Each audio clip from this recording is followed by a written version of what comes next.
اللهم صل على رسولك. أعوذ بالله من الشيطان. بسم اللہ الرحمن.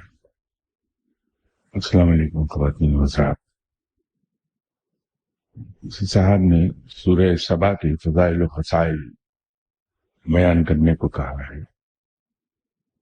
کچھ اتوار پہلے میں نے سورہ تغابن کے بارے میں آپ سے کچھ عرض کرنے کی کوشش کی تھی کہ اس کو بیان کر سکوں آپ کے سامنے. جس طرح سورہ تغابن پڑھنے سے انسان جو کچھ غلطیاں اور خامیاں پہلے کر چکا ہے روحانی حوالے سے اس کا ازالہ ہو جاتا ہے. اسی طرح سورہ سبا کے جو خصائل دوسرے ہیں وہ تو شاید میں عرض نہ کر سکوں، اس لیے کہ نہ میں میرے علم میں ہے نہ میں وہ بتا سکتا ہوں آپ کو. لیکن یہ بات میں ضرور جانتا ہوں کہ سورہ سبا اگر کوئی شخص ریگولرلی ایک لمبے عرصے تک رات کو پڑھتا رہے تو اس کی فاؤنڈیشنز بلڈ ہو جاتی ہیں روحانی ترقی اور روحانی علم کے لیے. اس کے یہ اثرات تو میں جانتا ہوں، وہ میں آپ سے عرض کر دیتا ہوں. یہ سورہ مکی ہے. اب نبوت کے اعلان کے بعد کی جو 12 سالہ زندگی ہے آپ صلی اللہ علیہ وسلم کی، نبوت کی اس 12 سالہ زندگی میں یہ کس وقت سورہ سبا نازل ہوئی اس کا تعین ذرا دشوار ہے، لیکن گمان یہ ہے کہ یہ غالباً اس کا مڈ تھا کہ نبوت کا اعلان ہوئے 4-5 سال گزر چکے تھے جب یہ سورہ نازل ہوئی ہے. اس کی 54 آیات ہیں اور اس کی آیت نمبر 15 میں سبا کا لفظ استعمال ہوا ہے اور اسی نسبت سے اسے سورہ سبا کہتی. اس کی ابتدا سورہ سبا کی رب تعالیٰ کی حمد و ثنا سے ہے اور اس میں حمد و ثنا بیان کرنے کے بعد کچھ آیات قیامت کے وقوع پذیر ہونے کا بیان ہے کہ چونکہ اس وقت کفار دعوت اسلام کو بالکل نہیں مان رہے تھے اور دعوت اسلام کا وہ مذاق اڑاتے تھے اور قیامت سے منکر تھے، تو اسی لیے رب تعالیٰ نے اس کی ابتدا اپنی حمد و ثنا سے کی. اور پھر دوسری چیز رب نے وہ بیان کی جس کو اہل مکہ ماننے کو تیار نہیں تھے کہ قیامت بپا ہوگی، تو رب تعالیٰ نے قسم کھا کر کہا کہ قیامت ضرور بپا ہو کر رہے گی، قیامت ضرور قائم ہوگی. آگے چل کر اسی سورہ میں رب تعالیٰ نے اپنے علیم و خبیر ہونے کو بیان کیا ہے کہ زمین و آسمان میں، اس کا خلاصہ میں بیان کر رہا ہوں، لفظی معنی نہیں ہے یہ، کہ زمین و آسمان میں جو چیز اوپر سے نیچے کی طرف آتی ہے اور نیچے سے اوپر کی طرف جاتی ہے ان سب سے رب تعالیٰ واقف ہے. یہ تو اس سورہ کا خلاصہ ہے کہ رب تعالیٰ نے اپنا آپ متعارف کفار کے سامنے اس طرح سے کیا کہ رب جو ہر طرح کی حمد و ثنا کا سزاوار ہے، وہ رب جو مالک ہے یوم الدین کا اور جو علیم و خبیر ہے، جو ہر چیز سے واقف ہے. لیکن اس کے جو اثرات انسان پہ مرتب ہوتے ہیں جیسے میں نے عرض کیا، وہ انسان کے اندر جو کثافت جمع ہے کہ روح کی کثافت کو دور کر دیتی ہے سورہ. اس کے یہ فوائد ہیں. اور ہم میں سے اکثر لوگ یہ پوچھتے رہتے ہیں کہ حروف مقطعات میں سے کوئی چیز پڑھنے کو مل جائے یا ان کی روح کی مطابقت رکھتا ہوا کوئی لفظ یا حرف ان کو مل جائے تو ہم خطا کھا رہے ہیں ایک جگہ کہ بغیر فاؤنڈیشن تیار کیے ہم ان حروف سے کوئی فائدہ اٹھا نہیں پائیں گے. تو یہ وہ فاؤنڈیشن تیار کر دے گی سورہ. اگر اس کو ہم تواتر سے پڑھیں گے، باقاعدگی کے ساتھ پڑھیں گے سورہ سبا کو نماز عشاء کے بعد، تو ایک لمبا عرصہ لگتا ہے، تقریباً 1.5 سال کا عرصہ لگے گا. تو فاؤنڈیشنز تیار ہو جاتی ہیں اور انسان رب کی طرف ایسا راغب ہوتا ہے کہ وہ بخوشی اس کی عبادت کرتا ہے. اس کو آپ پڑھ لیجئے اگر پڑھنا چاہیں تو.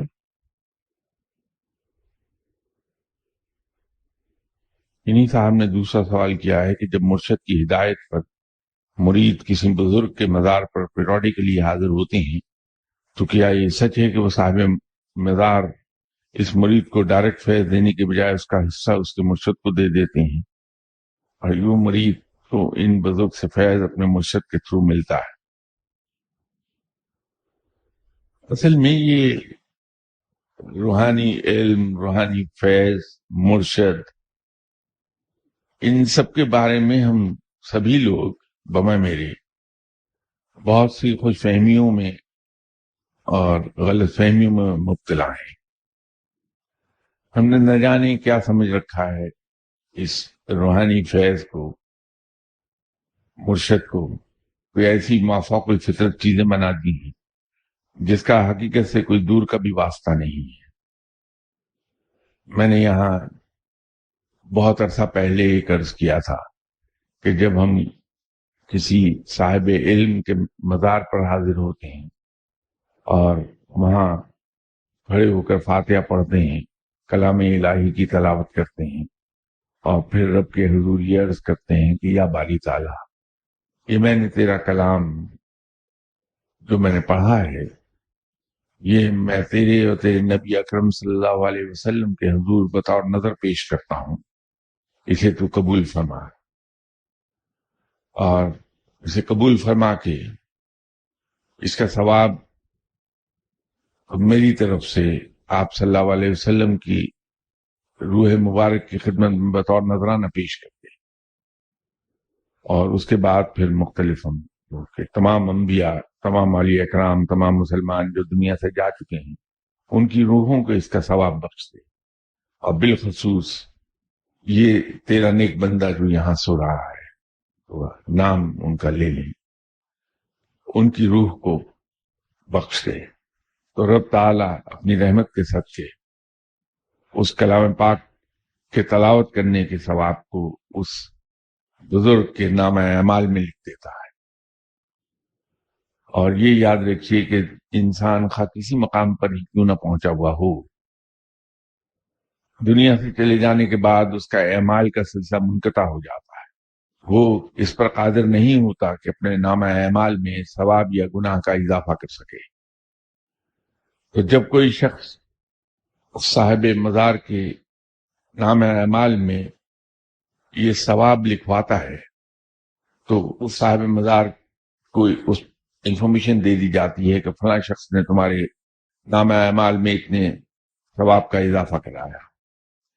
تو وہ صاحب مزار کی روح مشکور ہوتی ہے اس آدمی کی جو اس ثواب کو اس کے نام اعمال میں اللہ کے حضور درخواست کر کے لکھوا رہا ہے. تو احساس ممنونیت کے تحت وہ اس صاحب علم کی روح اللہ کے حضور دعا کرتی ہے کہ یا باری تعالیٰ، جس شخص نے میرے ساتھ یہ نیکی کی ہے کہ میرے نامہ اعمال میں ثواب لکھوایا ہے، تو بھی اس کے ساتھ احسان کا سلوک کر. یہ وہ دعا کرتی ہے.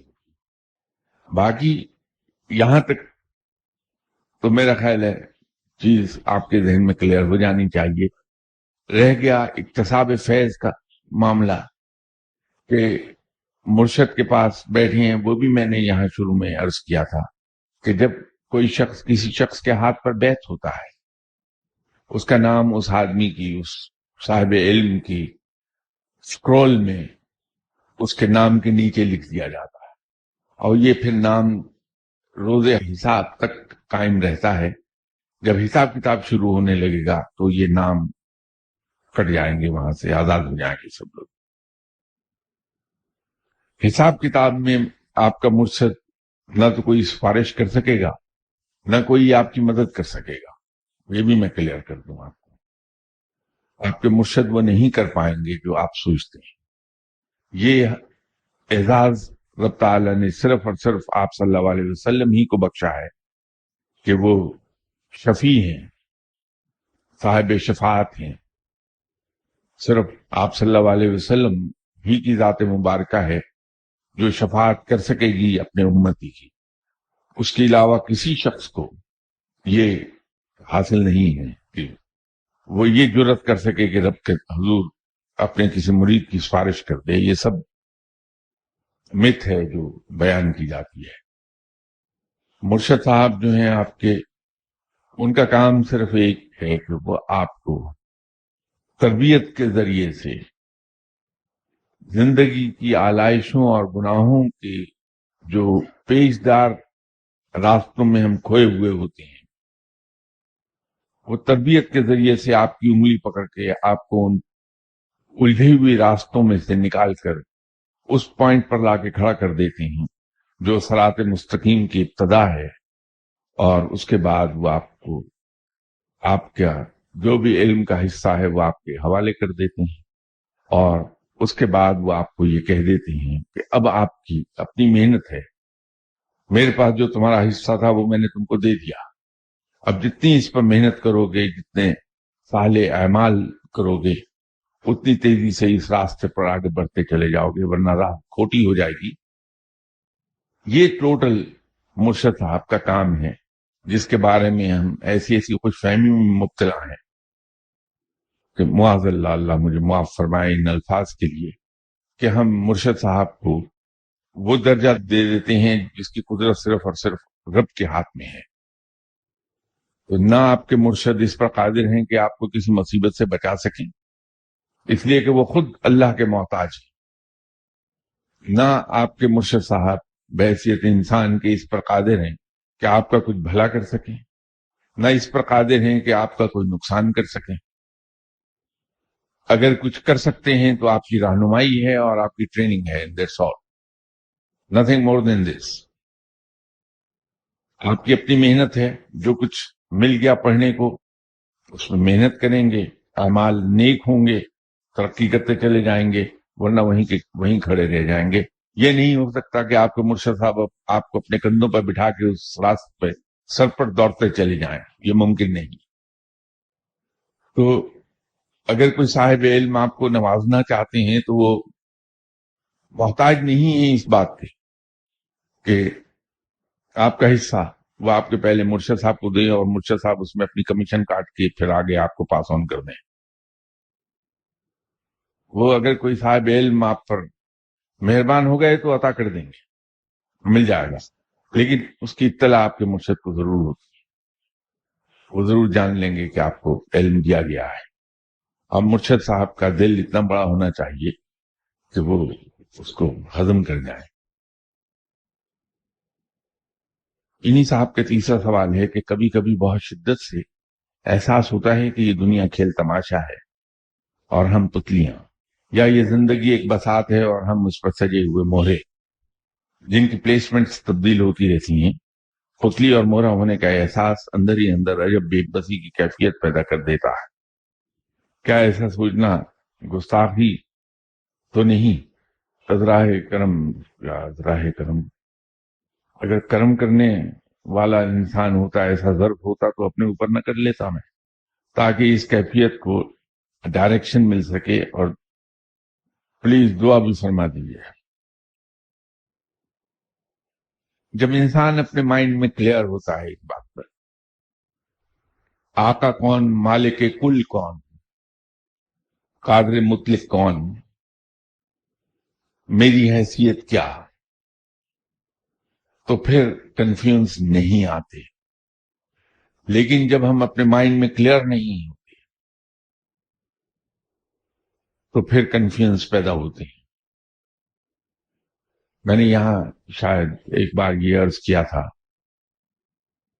کہ ہم وہ ہیں جنہوں نے اپنی ذات کے بارے میں بہت سے بت گھڑ لیے ہیں، اور ان بتوں کو ہم اپنی ذات کے اندر نہ صرف پالتے رہتے ہیں بلکہ ان کی پوجا کرتے رہتے ہیں. کہیں انا کا بت ہے، کہیں علم کا بت ہم نے بنایا ہے، اس کی پوجا کی ہے، کہیں ہم نے اپنے آپ کو عزت دار ہونے کا بت بنا کے اس کی پوجا کی ہے، اور تو اور کہیں ہم نے عاجزی کے تکبر کی پوجا کی ہے۔ یہ تکبر سب سے برا ہے کہ عاجزی کا تکبر پیدا ہو جائے انسان میں۔ جن بتوں کو ہم اپنے اندر گھڑ کے پالتے ہیں اور ان کی پوجا کرتے ہیں، یہ وہ بت ہیں جو ہمیں چیزوں کی اصل تہ تک جانے نہیں دیتے۔ یہ جو میں کا بت ہے، جب انسان کو اپنی حیثیت کا احساس کبھی کبھی ہونے لگتا ہے کہ میں کیا ہوں، اللہ کے ہاتھ میں ایک پتلی ہے، میں کیا ہوں،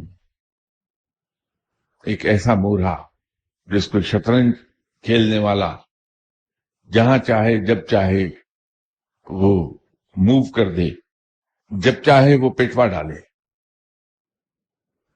تو وہ جو میں کا بت ہے وہ لرزتا ہے اس احساس سے، اور ہمیں یہ ہوتا ہے کہ یہ کیا ہوا، میں اندر سے خالی ہو گیا۔ اگر یہ چیز کہیں کلیئر ہو دماغ میں کہ میرا خالق ہی میرا مالک ہے، نہ صرف میرا مالک ہے، وہ مالک کل ہے، وہ قادر مطلق ہے، میری اپنے رب کے سامنے بسات ایک مہرے کی بھی نہیں ہے، وہ صرف مجھے نہیں پالتا بلکہ پوری کائنات کو پالتا ہے، پوری کائنات کا پالنہار ہے۔ میرا رول محدود ہے، ایک لمیٹڈ اسفیئر کے اندر مجھے آپریٹ کرنا ہے۔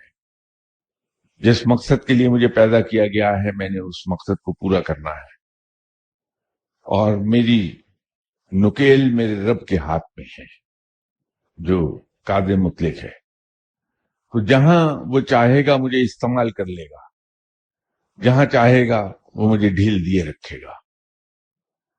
تو جب یہ کنسپٹس کلیئر ہو جاتے ہیں تو ہم جب دیکھتے ہیں کہ ہماری کوشش کے باوجود کوئی کام نہیں ہو رہا، ہم موو کرتے ہیں مشرق کی جانب، سفر ہمارا مغرب کا طے ہوتا ہے، تو ہم جان لیتے ہیں کہ ہمارا مالک یوں ہی چاہتا تھا، کیونکہ دماغ میں ایک بات بڑی کلیئر ہے کہ میں کچھ نہیں، وہی سب کچھ ہے۔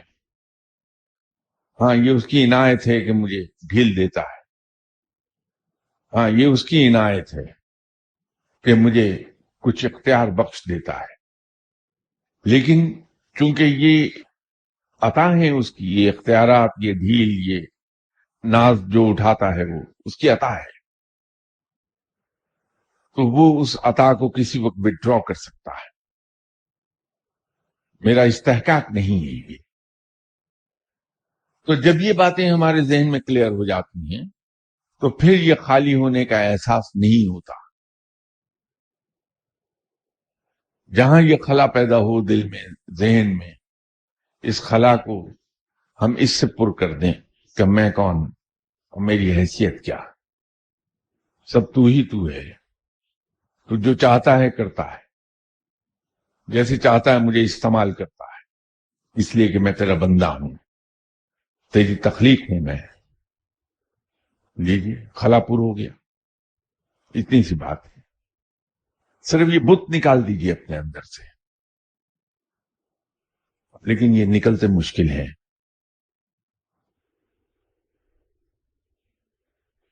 بارگاہ الہی میں التجا، درخواست اور فریاد ہے، ہر وہ خیر آپ کا مقدر ہو جو اللہ کے محبوب اور ہمارے پیارے رسول آقائے دو جہاں صلی اللہ علیہ وآلہ وسلم نے اپنی حیات طیبہ مبارکہ شریف میں تعالیٰ سے طلب فرمائی، آمین۔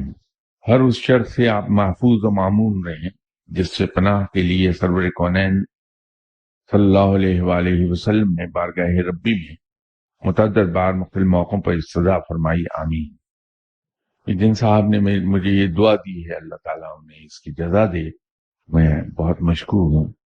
خود مجھے تو کبھی یہ توفیق نہیں ہوئی کہ میں رب کے حضور کوئی ایسی دعا مانگ لوں. میری دعائیں تو وہ محدود ہوتی ہیں. یا اللہ نواز شریف کی ساری دولت اس سے چھین کے مجھے دے دے, اسے غریب کر, مجھے امیر کر دے. میری تمام دعائیں اسی کے ریوالو کرتی رہتی ہیں. اللہ آپ کا بھلا کرے جنہوں نے ایسی دعا دے دی مجھے. یہ کسی صاحب نے تحقیق کی ہے اور بھیجی ہے کہ سورہ یاسین کی 83 آیات میں سے 70 آیت کا اختتام نون پر, 12 کا اختتام میم پر اور 1 آیت کا اختتام سین پر ہوتا ہے. اسی طرح سورہ رحمان کی 78 آیات میں سے 69 آیات کا اختتام نون پر, 7 کا اختتام میم پر اور 2 آیات کا اختتام رے پر ہوتا ہے. ان دونوں صورتوں میں اس حوالے سے آپس میں گہرا تعلق محسوس ہوتا ہے کہ زیادہ آیات کا اختتام حرف نون پر اور اس کے بعد حرف میم پر ہوتا ہے. کیا ان دونوں صورتوں کا خاص لفظ اختتام ہوتا ہے یا کسی خاص طرف اشارہ کرتا ہے؟ ان دونوں صورتوں میں ایک ربط ہے, ایک تعلق ہے. سورہ رحمان کا تعلق مالک سے ہے اور سورہ یاسین کا تعلق اس کے محبوب صلی اللہ علیہ وآلہ وسلم سے ہے. یہ تعلق تو وہاں موجود ہے. ایک سورہ میں مالک کا بیان ہے اور دوسری سورت کی ابتدا آپ صلی اللہ علیہ وسلم کے نام مبارک سے بھی ہے. اب اس میں عرض تو کر دوں بہت کچھ, لیکن یہ حروف مقطعات میں آپ نے پھنسایا ہوا ہے مجھے کہ اس کو بیان کیا جا نہیں سکتا, ورنہ تو ایک بہت آسان سا میں آپ کو جواب دے دوں کہ حرف نون کا تعلق کائنات کی کس ڈائمنشن کے ساتھ ہے, اور وہ جو 70 آیات کا اختتام نون پر ہوتا ہے ان آیات کا مقام کیا ہے اور وہ نون پر اختتام کیوں کرتی ہیں. جواب آسان ہے, لیکن میری مجبوری ہے کہ میں اس کو بیان نہ کر سکوں شاید. اس طرح لفظ میم جو ہے, اس کو یوں سمجھ لیجیے, میں پہلو بچا رہا ہوں کچھ عرض کرنے سے اس پہ, کیونکہ اس حروف مقطعات کھل جائیں گے, کہ سورہ رحمان پڑھنے سے آپ پہ برکتوں کی جو بارش ہوتی ہے وہ دونوں جہان کی نعمتیں ہیں, اس لیے کہ اس کا تعلق براہ راست مالک سے ہے. سورہ یاسین پڑھنے سے انسان آپ صلی اللہ علیہ وسلم کے قریب جاتا ہے, وہ محبت بیدار ہوتی ہے, اس لیے کہ اس سورہ کا تعلق براہ راست آپ صلی اللہ علیہ وسلم کی ذات مبارکہ سے وہ منسوب ہے. اس سے زیادہ میں اس معاملے میں عرض کر نہیں پاؤں گا, ورنہ ضرور عرض کر دیتا آپ سے. کہ کسی صاحب نے, شدینی صاحب نے سوال پوچھا ہوا ہے,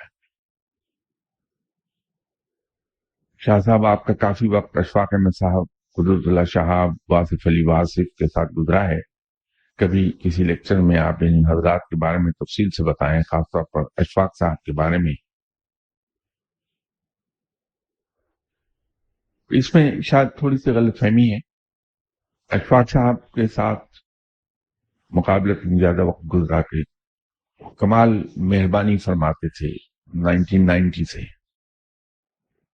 اکثر اوقات تشریف لے آتے تھے, ان سے کافی دیر اسی گھر میں, اسی کمرے میں بڑی بڑی لمبی سیٹنگز ہوئی ہیں, لیکن بہت قریب سے میں جانتا نہیں. واصف علی واصف صاحب اپنی زندگی کے آخری ایام میں یہاں تشریف لایا کرتے تھے, لیکن ان دونوں بہت بیمار تھے. ان سے میری کوئی لمبی چوڑی ملاقات نہیں, شاید 15-20 مرتبہ آئے ہوں گے میرے پاس ہفتہ وار. اور قدرت اللہ شہاب صاحب کے ساتھ تو کبھی اتفاق نہیں ہوا مجھے ملنے کا, اور اگر کبھی ملاقات ہوئی ہو تو مجھے یاد نہیں. جہاں تک ان صاحبان کی بات ہے, یہ بہت علم والے لوگ تھے. میرے لیے تو وہ اتنے بلند تھے کہ ان کی طرف دیکھنے کی کوشش میں میری پگڑی سر سے گر جائے، اتنے بلند تھے مجھ سے. کیونکہ جب میں اپنے آپ کو دیکھتا تھا تو پتہ یہ چلتا تھا کہ میں تو علم کی الف بے بھی نہیں جانتا، واقعی نہیں جانتا، معلوم نہیں کسی چیز کے بارے میں کیا چیز کیا ہے. لیکن یہ پڑھے لکھے لوگ تھے اور سب بڑے لوگ تھے. بابا یحییٰ صاحب کے بارے میں تیسرا سوال انہوں نے کیا ہوا ہے. بابا یحییٰ صاحب سے میری ملاقات نہیں ہے، لیکن بڑے بھلے آدمی یقیناً ہیں، یہ اچھے آدمی ہیں، اللہ کے نیک بندے ہوں گے، یقیناً ہوں گے. یہ انہوں نے کتابیں بھی لکھی ہیں. بات یہ ہے کہ یہ اس بات کا جواب دینے کے لیے بالکل ایسا ہے کہ اگر ایک اسپیشلسٹ سرجن ہے، اس اسپیشلسٹ سرجن کے بارے میں کامنٹ کرنے کے لیے انسان کو اس اسپیشلسٹ سرجن سے بڑا ہونا ضروری ہے، تاکہ اس کے استعداد کو سمجھ سکے، اس کے علم کو سمجھ سکے، اس کے کام کو سمجھ سکے. اور ایک آدمی جو سرجری کی اے بی سی نہیں جانتا، وہ اتنے بڑے سرجنز کے بارے میں کیا رائے دے سکتا ہے سوائے اس کے کہ یہ کہے کہ صاحب وہ تو بڑے قابل لوگ ہیں. تو بالکل یہ حیثیت میری ہے کہ میں زندگی بھر نہ کچھ پڑھ سکا، نہ کچھ جان سکا، علم سے ہمیشہ بے بیر رہا. علم کیا ہوتا ہے سچی بات ہے میں نہیں جان سکا کبھی. تو جب میں کسی پڑھے لکھے آدمی کو دیکھتا ہوں تو لامحالہ میں متاثر ہوتا ہوں. اور میری نظر میں 10 جماعت پڑھا ہوا انسان بھی اور پی ایچ ڈی کیے ہوئے انسان بھی بہت بڑا ہوگا، کیونکہ میں خود پڑھ لکھ نہیں سکا. تو یہ چاروں صاحبان جن کا ذکر کیا ہے انہوں نے، یہ پڑھے لکھے لوگ ہیں، بڑے لوگ ہیں اور اعلیٰ پائے کے لوگ ہیں. میں تو ان کے بارے میں یہی کچھ عرض کر سکوں گا آپ سے.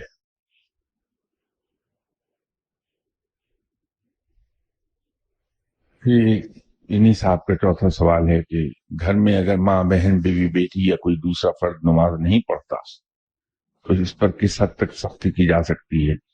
وہ نماز باقاعدگی سے ادا کرے. صاحب، نہ مجھ پہ کسی نے سختی کی، نہ میں نے کسی کو سختی کرتے دیکھا. سختی سے لوگوں کو میں نے دور بھاگتے دیکھا ہے چیزوں سے، کبھی قریب آتے نہیں دیکھا. اگر انسان خود نماز پڑھتا ہے تو یہ ہو ہی نہیں سکتا کہ گھر کے لوگ اس کو دیکھ کے نماز پڑھنا نہ شروع کر دیں. جب انعامات ملتے ہیں تو پھر ہر ایک کا دل للچاتا ہے کہ میں بھی یہ انعام حاصل کروں، تو راغب ہو جاتے ہیں. لیکن سختی سے انسان میں ضد پیدا ہوتی ہے. اس لیے فقیر لوگ، اولیاء کرام، کوئی کبھی کسی کو تلقین نہیں کرتے کہ نماز پڑھو، یہ کرو، وہ کرو. لیکن حیران کن طریقے پر ان کے پاس جانے والے لوگ عبادات کو سر انجام دینے لگتے ہیں، عبادت گزار ہو جاتے ہیں.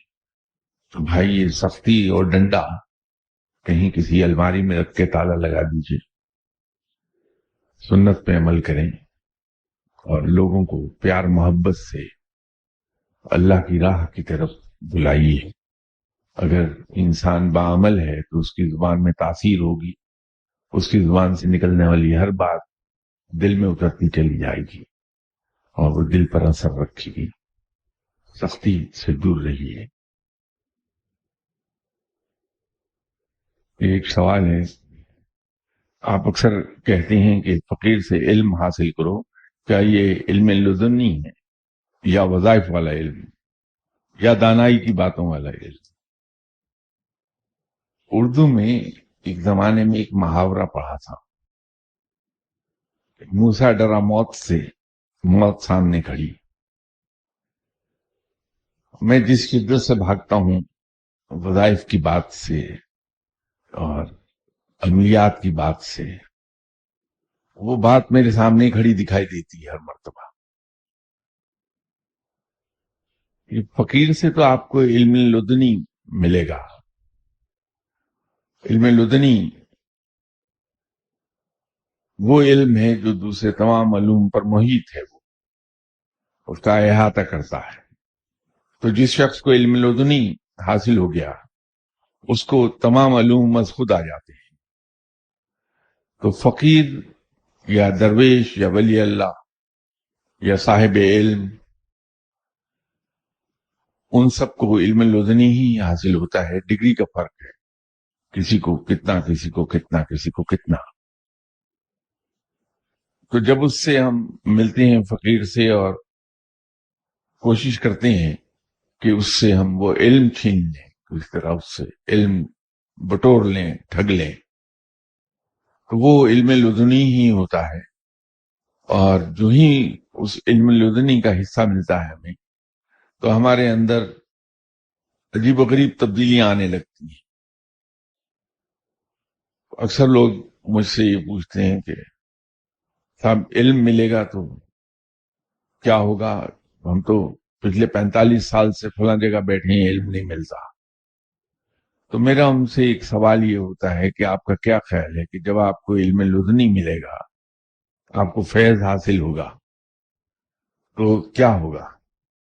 آپ کے ہاتھ چار ہو جائیں گے، یا آپ کی آنکھیں چار ہو جائیں گی، دماغ ایک کی بجائے 3 4 ہو جائیں گے، یا کوئی جسمانی تبدیلی آئے گی کہ سینگ نکل آئے، دم نکل آئے، کچھ ایسا ہو جائے۔ اور وہ در حقیقت جب لوگ یہ کہتے ہیں کہ ہمیں فیض نہیں ملا، ان سے مراد یہ ہوتی ہے کہ ابھی تک تو یہ ہوا نہیں کہ سامنے بیٹھے ہوئے صاحب پہ مجھے غصہ آیا تو میں نے اس کی طرف گھور کے دیکھا، وہ بیچارہ مکھی بن کے دیوار سے چپک گیا۔ یہ تو ابھی تک قدرت ہمارے اندر آئی نہیں ہے۔ بھائیو، یہ کوئی ایسی تبدیلی نہیں آتی انسان میں، بلکہ اس میں تو عاجزی پیدا ہو جاتی ہے۔ اور ایک صاحب نے بڑا خوبصورت مجھے جواب دیا، میں نے کہا کہ وہ عاجزی کیا ہوتی ہے شاہ صاحب؟ تو میں نے کہا بھائی، فقیر پیشتر اس کے کہ لوگوں کے سر کا ہیڈ بنے، وہ اپنے آپ کو فٹ میٹ بنا دیتا ہے کہ لوگ اس پر پاؤں رکھ کے اپنے پاؤں کی گندگی اس پر رگڑ کے پاؤں صاف کر کے کمرے میں داخل ہوتے ہیں کہ کمرے کا کارپٹ خراب نہ ہو۔ تو انسان پہلے فٹ میٹ بنتا ہے، تو جب کوئی شخص فٹ میٹ بن جاتا ہے تو رب اسے لوگوں کے سر کا ہیڈ بنا دیتا ہے۔ اور کہا کہ ذرا آپ بتا دیجئے کہ کیا کہنا کیا چاہ رہے ہیں آپ؟ تو میں نے عرض کی کہ حضور، کسی نے گالی دے دی تو آدمی مسکرا کے خاموش ہو گیا، کسی نے جاتے جاتے جوتا مار دیا اور آپ اس کی طرف دیکھیں استفہامیہ انداز میں، تو کہے کہ وہ میرا دل چاہ رہا تھا کہ کسی کو جوتا ماروں تو تم کو دے مارا، تو آدمی مسکرا دیتا کہ یار تھینک یو ویری مچ، آئندہ بھی جب دل چاہے تو آ کے جوتا مار لیجیے گا۔ جواب انہوں نے بہت خوبصورت دیا جو مجھے پسند بہت آیا۔ میں نے کہا شاہ صاحب، میں بزدل نہیں کہلانا چاہتا۔ تو انسان کو جب علم لدنی ملتا ہے تو اس میں عاجزی پیدا ہوتی ہے، دنیا کی محبت اس کے دل سے نکل جاتی ہے۔ وہ جہاں کسی شخص کے لیے 10 روپے خرچ کرنا مشکل سمجھتا ہے، جب اس کو علم حاصل ہونا شروع ہوتا ہے تو تبدیلی آتی ہے کہ دوسروں پر اور خاص طور پہ اپنے مخالفین پر بے دریغ پیسہ خرچ کر دیتا ہے، اپنی محنت کی کمائی مخالفین پر بے دریغ خرچ کرتا ہے۔ پہلے اس کو چھوٹے چھوٹے مسئلے پریشان کر رہے ہوتے ہیں، علم ملنے کے بعد بڑے بڑے مسئلے بھی وہ ہنس کے ٹال دیتا ہے۔ پہلے چھوٹی سی مصیبت پر ہائے ہائے کرتا پھرتا ہے، پھر بڑی سے بڑی مصیبت پر بھی مسکراتا ہے۔ پہلے کوئی پرابلم آتی ہے تو اس کا مسئلہ اس کے ذہن میں آتا نہیں، سوچ بچار کرتا رہتا ہے، لوگوں سے مشورے کرتا، تو کہیں جا کے حل ملتا ہے۔ علم ملنے کے بعد بڑے سے بڑا مسئلہ آتا ہے تو اگلی لمحے ذہن میں خود ہی ایک حل آ جاتا ہے، تو مسئلے حل ہو جاتے ہیں۔ یہ نشانیاں ہیں کہ علم مل گیا، کیونکہ یاد رکھیے کہ علم سے فہم و فراست ملتی ہے، اور فہم و فراست مومن کا ترہ امتیاز ہے۔ رب نے قرآن میں ڈرایا ہے کہ مومن کی فراست سے ڈرو کہ میری نگاہ سے دکھتا ہے۔ تو انسان کو جب علم لدنی ملتا ہے تو رب کی آنکھ، اس کی بینائی حاصل ہوتی ہے کہ وہ اس کے اندر فہم و فراست ہو جاتی ہے اسے۔ ورنہ آپ اولیاء کرام سے ملیے. مجھے زندگی میں بہت سے مستند اولیاء کرام سے ملنے کا اتفاق ہوا. وہ اور بات ہے کہ میں کسی سے استفادہ کر ہی نہیں سکا، کیونکہ نیت رہی نہیں کبھی میری کہ میں کبھی علم حاصل کروں گا. تو میں نے کسی ولی اللہ کو اپنی جسمانی ساخت میں اپنے آپ سے کوئی علیحدہ نہیں پایا. میری ہی طرح کے انسان دیکھنے میں تھے، میری ہی طرح کی زندگی، یا یوں کہیے میری ہی طرح کی زندگی تو غلط ہو جائے گا، میری طرح زندگی گزارتے تھے، کیونکہ میری ہی طرح کی زندگی تو گناہوں سے بھرپور ہے. تو وہ تو نیک لوگ ہیں،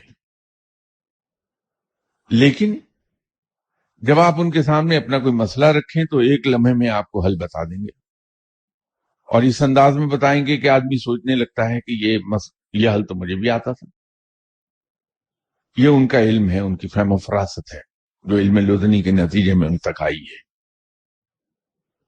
یہ کتابوں میں جو قصے کہانی لکھی ہیں، اصل میں اس نے ہمارا ستیہ ناش کیا ہوا ہے کہ وہاں کرامات کے علاوہ کچھ دکھائی ہی نہیں دیتا.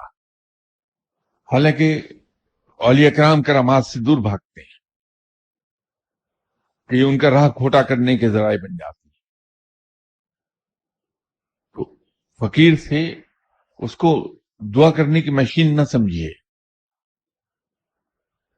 بلکہ اب یہ دعا کا ہوا قصہ تو میں عرض کر دوں کہ فقیر سے دعا کروانے کے بھی ڈھنگ ہیں. آداب نہیں کہہ رہا میں، ڈھنگ کہہ رہا ہوں. جو سمجھدار لوگ ہیں وہ فقیر کو جس طرح سے ٹھگتے ہیں وہ کمال کا طریقہ ہے. فقیر کے پاس جاتے ہیں، مجال ہے کبھی اپنا مسئلہ بیان کر دیں تو وہ پوچھے بھی کہ کیسے آئے گا. بس حضور آپ کو دیکھنا تھا، سلام کرنا تھا، تو اب مجھے اجازت دیجیے میں چلوں.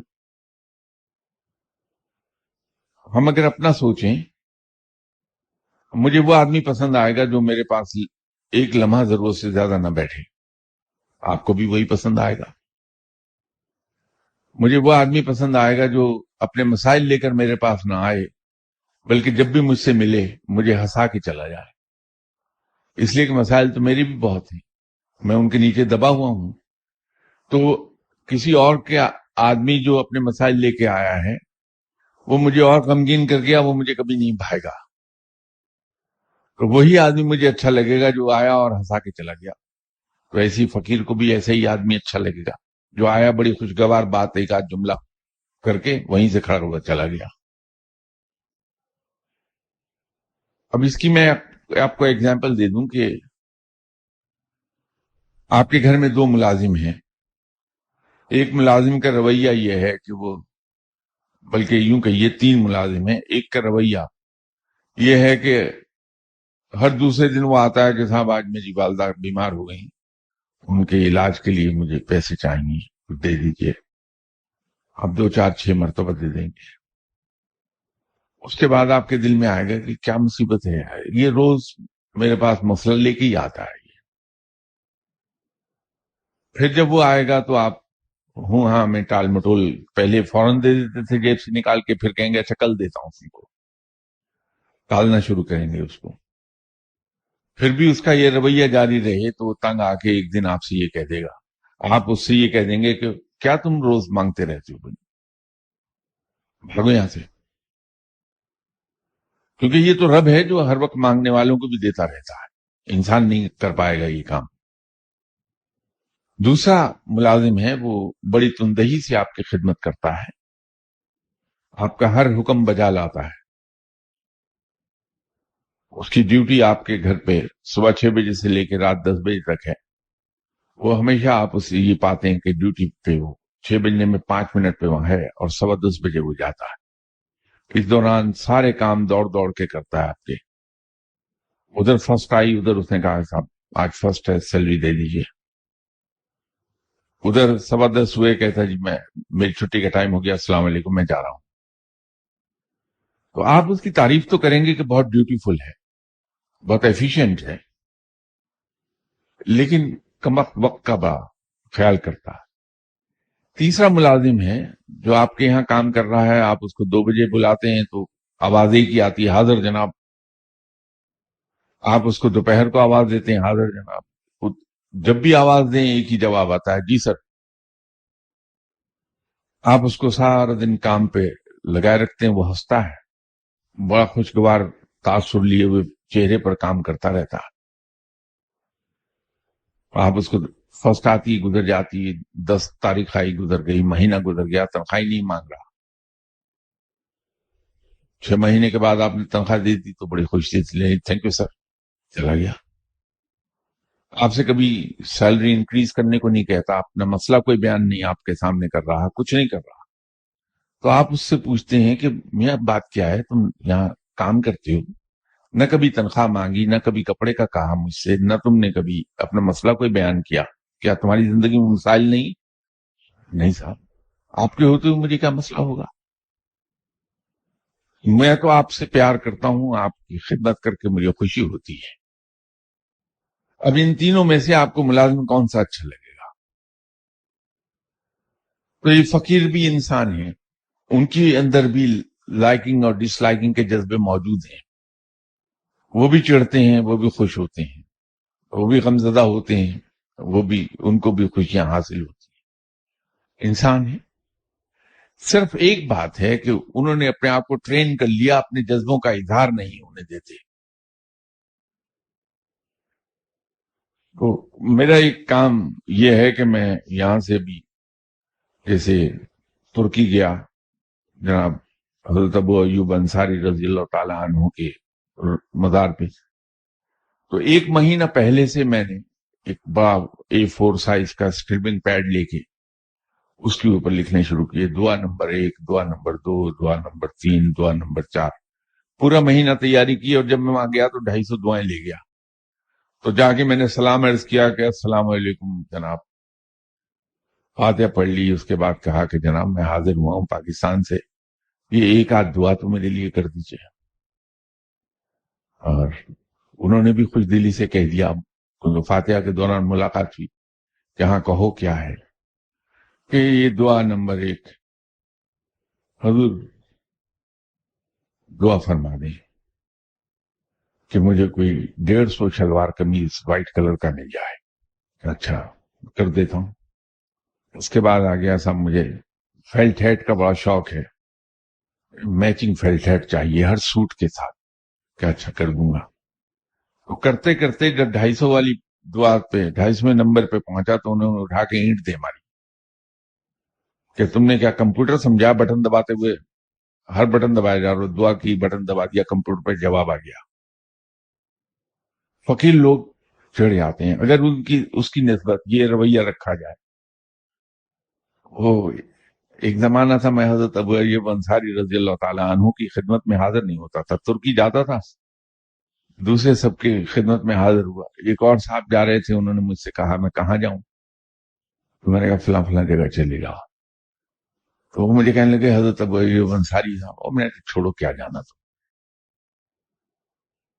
وہ نہیں گئے وہاں. اس کے میرے خیال 2-3 مہینے کے بعد ایک سرکاری کانفرنس نکل آئی. میں پھر ترکی کے وزٹ پہ گیا تو 2 دن کی چھٹی لے گیا کہ میں کانفرنس کے بعد 2 دن وہاں گزاروں گا، تو اس کا تاکہ PADA میں کلیم نہ کروں گا اور میرے تنخواہ میں حرام شامل نہ ہو.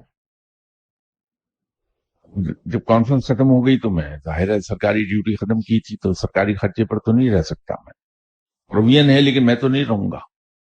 تو میں ایک اور ہوٹل نیا بنا تھا وہاں 5 اسٹار استنبول میں، اس میں آ گیا.